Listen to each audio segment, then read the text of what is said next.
Subscribe now and press the bell icon. Never miss an update. नमस्कार साथियों, स्वागत करता हूं सबका इस YouTube चैनल पर जिसका नाम है स्टडी विद पीएन लोधा। मित्रों, रीट शिक्षक भर्ती 2020 हेतु मैंने कल ही बता दिया था कि सामाजिक की विधियों का कल टेस्ट आएगा, साथ में ही पर्यावरण की टीचिंग मेथड का भी टेस्ट है, तो उसको भी आप जरूर करें साथियों। यह टेस्ट नंबर 5 आज आपके लिए लेकर आया हूं। तो मित्रों, शानदार प्रश्न यहाँ पर सामाजिक से संबंधित आपको देखने को मिलने वाले हैं।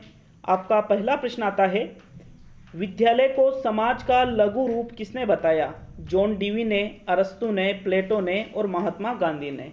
देखिए प्रश्न क्या पूछ रहा है आपसे कि विद्यालय क्या है? समाज का लघु रूप है, ऐसा कहने वाले थे जॉन डीवी।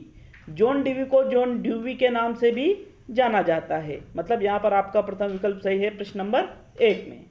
नेक्स्ट प्रश्न नंबर 2 पे चलते हैं साथियों। आपका सेकंड प्रश्न आता है, मनुष्य सर्वश्रेष्ठ प्राणी है क्योंकि वह भाषा का प्रयोग करता है, चिंतनशील है, हाथों का प्रयोग करता है और पैरों से चलता है।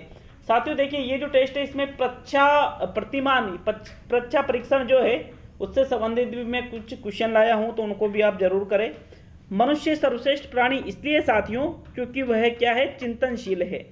देखिए, भाषा का प्रयोग तो और दूसरे जानवर भी करते हैं, भले ही वो भाषा सांकेतिक हो, हाथों का प्रयोग भी करते हैं, पैरों से और भी चलते हैं, लेकिन मनुष्य क्या है? चिंतनशील। और जो प्राणी होते हैं उनमें चिंतनशील, जो मनुष्य में चिंतन करने की क्षमता होती है वो और में नहीं पाई जाती है, इसलिए आपका दूसरा विकल्प सही है। नेक्स्ट प्रश्न नंबर 3। मित्रों, प्रश्न नंबर 3 पे चलते हैं। गेस्टाल्ट मनोविज्ञान के विभिन्न सिद्धांत, ये यहाँ पर मिस टाइप है, ये मिस टाइप है। मैं प्रश्न एक बार रिपीट करता हूँ, आप अच्छी तरह से इस प्रश्न को समझिए और ये जो लिखा हुआ है इसको आपको नहीं देखना है। तो देखिए, प्रश्न ये था साथियों, गेस्टाल्ट मनोविज्ञान के विभिन्न जो सिद्धांत है, गेस्टाल्ट मनोविज्ञान के सिद्धांत के ठीक विपरीत कौन सा सिद्धांत यहाँ पर है? तो आपको ये देखना है कि जो सिद्धांत गेस्टाल्ट मनोविज्ञान के विपरीत है उसका चयन करना है। क्रियाशीलता का सिद्धांत, पुनरावृत्ति का सिद्धांत, चयन का सिद्धांत और विभाजन का सिद्धांत। तो यहाँ पर गेस्टाल्ट मनोविज्ञान के जो विपरीत सिद्धांत है वो है मित्रों विभाजन का सिद्धांत। अब कैसे है देखिए, गेस्टाल्ट मनोविज्ञान समग्रता पर बल देता है, संपूर्णता पर, तो उसका विपरीत क्या हुआ? विभाजन, उनको अलग अलग करना। इसलिए यहाँ पर आपका चौथा विकल्प सही है। किस आधार पर है चौथा विकल्प? प्रश्न क्या है साथियों, यहाँ पर मिस टाइप है, मैं वापिस बता रहा हूँ। गेस्टाल्ट मनोविज्ञान के ठीक विपरीत कौन सा सिद्धांत है? तो साथियों, विभाजन का जो सिद्धांत है वो गेस्टाल्ट मनोविज्ञान के ठीक विपरीत सिद्धांत है। सभी को पता होगा गेस्टाल्टवादी समग्रवादी थे साथियों।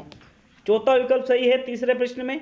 नेक्स्ट प्रश्न 4, अनुभव केंद्रित पाठ्यक्रम का विकास किसने किया?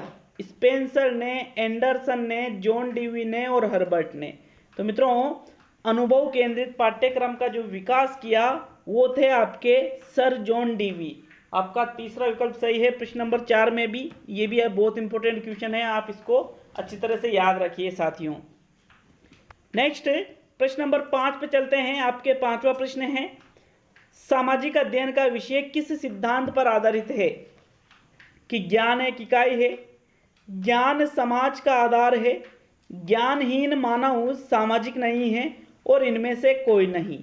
तो साथियों देखिए, जो सामाजिक अध्ययन का विषय है वो यहाँ पर आपके ज्ञान समाज का आधार है, इस सिद्धांत पर आधारित है। दूसरा विकल्प आपका यहाँ पर सही रहेगा प्रश्न नंबर 5 में। नेक्स्ट प्रश्न नंबर 6 पे चलते हैं। आपके 6ठा प्रश्न आता है, सामाजिक अध्ययन की नवीन संकल्पना क्या है इनमें से? देखिए, नवीन संकल्पना के बारे में बताना है। विद्यार्थी लोकतांत्रिक समाज में प्रभावशाली भूमिका अदा कर सके, विद्यार्थी अर्थोपार्जन कर सके, विद्यार्थी विषय वस्तु का ज्ञान प्राप्त कर सके और विद्यार्थी सर्वांगीण विकास कर सके। तो देखिए, सामाजिक अध्ययन की जो नवीन संकल्पना है साथियों वो है आपके विद्यार्थी लोकतांत्रिक समाज में प्रभावशाली भूमिका अदा कर सके। वैसे देखिए, इस प्रश्न को आपने हो सकता है चौथा विकल्प सही किया हो, विद्यार्थी सर्वांगीण विकास कर सके, लेकिन यहाँ पर नवीन संकल्पना की अगर बात करें तो जो लोकतांत्रिक समाज है उसमें सामाजिक विषय की बात की जा रही है पर्सनली, उसमें प्रभावशाली भूमिका अदा कर सके, ये आपकी फर्स्ट चॉइस होना चाहिए। सेकंड चॉइस आपके सर्वांगीण विकास, यहाँ पर चौथा सही भी हो सकता है।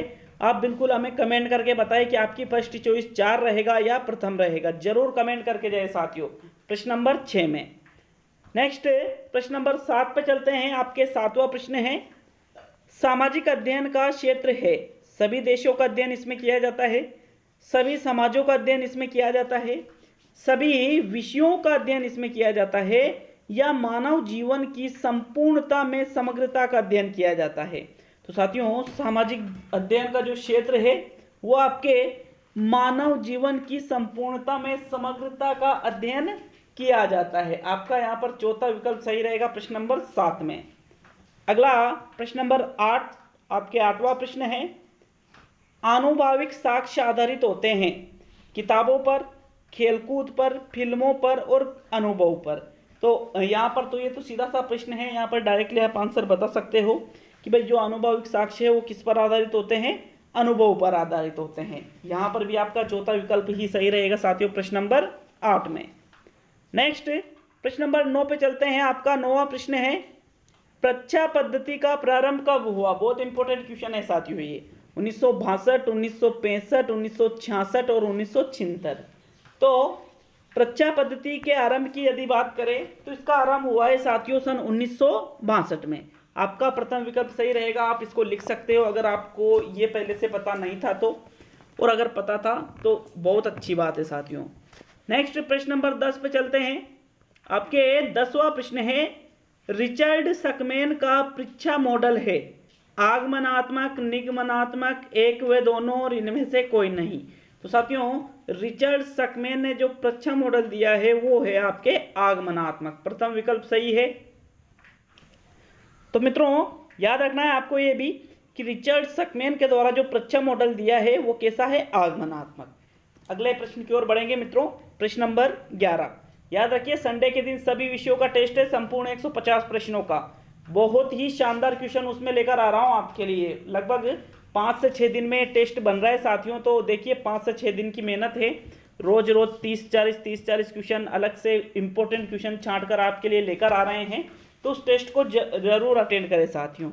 प्रश्न नंबर 11, परीक्षा पद्धति का प्रथम चरण क्या है। समस्या संबंधी प्रयोग करना, समस्या की पहचान एवं चयन करना, पूछताछ प्रक्रिया का विश्लेषण करना और सूचनाओं का संगठन। तो मित्रों परीक्षा पद्धति का प्रथम चरण आता है समस्या की पहचान करना एवं समस्या का चयन करना। दूसरा विकल्प आपका सही रहेगा प्रश्न नंबर 11 में। नेक्स्ट प्रश्न नंबर 12, आपके 12वां प्रश्न है, परीक्षा शब्द का शाब्दिक अर्थ क्या होता है। कहना, बोलना, पूछताछ करना और एक व दो दोनों।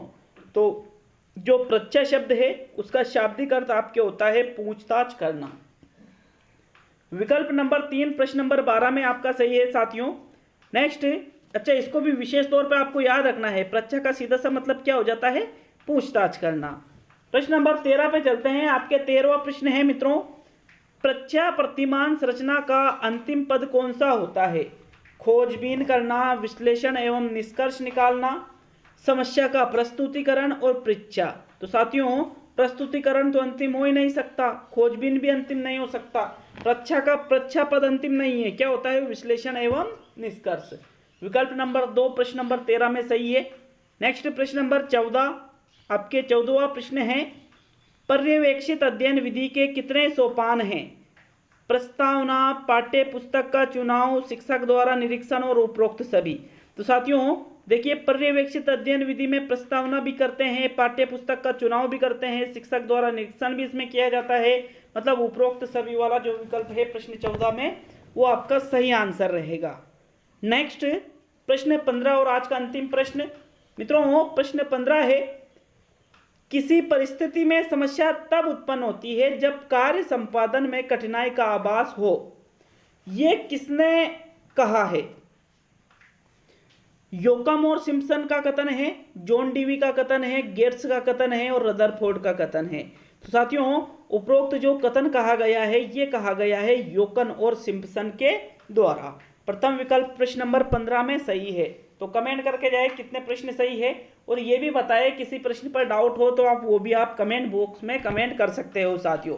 संडे के दिन टेस्ट लिए जाएंगे और मेरिट भी सोमवार के दिन निकाली जाएगी। इसलिए मैं बार बार कह रहा हूँ कि 6-7 दिन की जो बहुत ही जो हार्ड वर्किंग मेहनत है उसको ऐसा नहीं हो कि 200-500 लोग ही उसको अटेंड करें। तो मेरा निवेदन है उसमें मैं आपको शर्त बता दूंगा कि किस प्रकार आपको अपनी OMR शीट मेरे पास भेजनी है। बिल्कुल निःशुल्क है साथियों ये सुविधा, इसका कोई चार्ज नहीं है किसी भी प्रकार का। तो बहुत बहुत धन्यवाद मित्रों, वेट करते हैं संडे तक का। मिलते हैं अगले वीडियो में।